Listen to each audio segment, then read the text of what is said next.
Hi dear students, നമുക്കിന്ന് called വാറിനെ കുറിച്ച് പഠിച്ചാലോ. പേര് പോലെ തന്നെ കോൾഡ് ആയിട്ടാണ് കേട്ടോ ഈ വാർ നടന്നത്.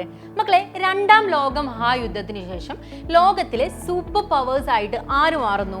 നമ്മുടെ US-ഉം USSR മാറുന്നു, അമേരിക്കയും സോവിയറ്റ് യൂണിയനും. ഓക്കെ, ആൻഡ് ഇവർ തമ്മിൽ നടന്നിട്ടുണ്ടായിരുന്ന വാറാണ് നമ്മുടെ കോൾഡ് വാർ എന്ന് പറയുന്നത്.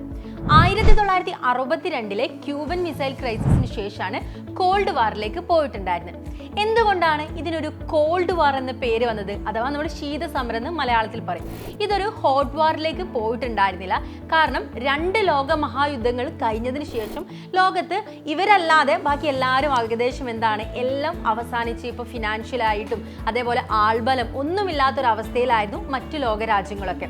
അതുകൊണ്ട് തന്നെ ഈ US-ഉം USSR തമ്മിൽ എന്തെങ്കിലും ചെറിയൊരു ക്ലാഷ് ഉണ്ടാകുന്ന സമയത്ത് തന്നെ എല്ലാ രാജ്യങ്ങളും വളരെ ഭീതിയോടുകൂടിയായിരുന്നു കണ്ടിട്ടുണ്ടായിരുന്നത്.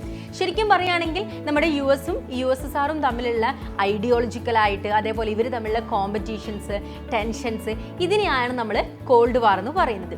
ഈ ഒരു യുദ്ധത്തിൽ, ഈ ഒരു വാറിൽ ശരിക്കും നമ്മൾ പറയുകയാണെങ്കിൽ ഒരു ആയുധമെടുത്ത് അങ്ങോട്ടും ഇങ്ങോട്ടും അറ്റാക്ക് ചെയ്തിട്ടുണ്ടായിരുന്നില്ല.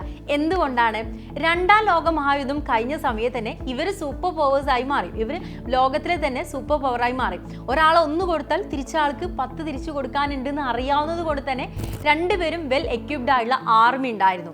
അതുകൊണ്ട് തന്നെ ഒരിക്കലും യുദ്ധത്തിലേക്ക് പോയിട്ടുണ്ടായിരുന്നില്ല. ഇവർ ശരിക്കും ഒരു ആശയപരമായ യുദ്ധം മാത്രമായിരുന്നു.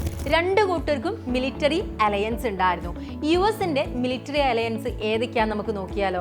North Atlantic treaty organisation, south east Asian treaty organisation, central treaty organisation. ഇനി നമുക്ക് USSR-ന്റെ മിലിറ്ററി ഓർഗനൈസേഷൻ നോക്കിയാലോ? വാസോ പാക്റ്റ് ആണ് നമ്മുടെ USSR-ന്റെ മിലിറ്ററി അലയൻസിലെ ഏറ്റവും ഇമ്പോർട്ടൻ്റ് ആയിട്ടുള്ള ഒന്ന്. അപ്പോൾ നമ്മുടെ കോൾഡ് വാറിനെ കുറിച്ച് ഏകദേശം ധാരണകളൊക്കെ കിട്ടിയില്ലേ? അപ്പം ഇനി നമുക്ക് കൂടുതൽ കാര്യങ്ങളൊക്കെ ചാപ്റ്റർ ലൈവിൽ വരുന്ന സമയത്ത് ഡിസ്കസ് ചെയ്യാം കേട്ടോ.